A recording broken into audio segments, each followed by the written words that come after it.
সৌম্যর tornado innings আর দুর্দান্ত বোলিংয়ে global super লিগের চ্যাম্পিয়ন রংপুর রাইডার্স।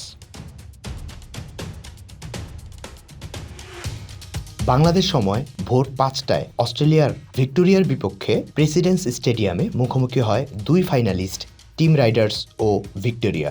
টস জিতে ব্যাট করতে নামা সৌম্য ও টেলর ওপেনিং জুটিতে তোলে 124 রান। 14তম ওভারের শেষ বলে প্রথম ব্যাটসম্যান হিসেবে আউট হন স্টেফেন টেলর। সৌম্যকে অবশ্য আউটই করতে পারেনি ভিক্টোরিয়া। 33 বলে 50 ছোঁয়া এই বাঁহাতি অপরাজিত ছিলেন 54 বলে 86 রানের দারুণ এক ইনিংস খেলে। সৌম্যর টি-20 ক্যারিয়ারের এটি 20তম 50। প্রথম শতকের অপেক্ষা যেন আরও দীর্ঘ হলো পেরিস্কোপ আবিষ্কারকের। তবে শেষ হাসি হেসেছেন সৌম্যই। সৌম্যর এই ইনিংস গড়ে দিয়েছে রংপুরের জয়ের ভিত্তি, যে জয় রংপুরকে এনে দিয়েছে গ্লোবাল সুপার লিগের প্রথম আসরের ট্রফি। এটি রংপুরের দ্বিতীয় টি-20 ট্রফি ছিল। এর আগে 2017 সালে মাশরাফি বিন মুর্তজার নেতৃত্বে বিপিএল চ্যাম্পিয়ন হয়েছিল রংপুর।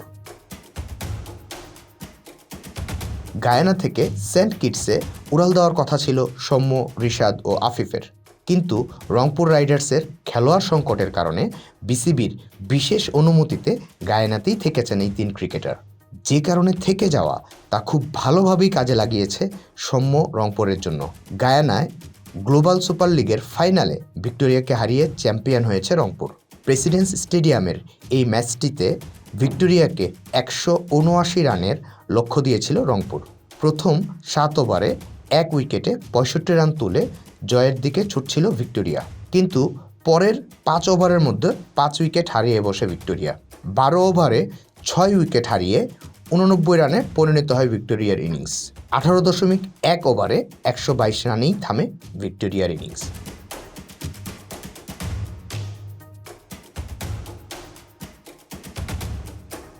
Delwar Hossain, BD archive.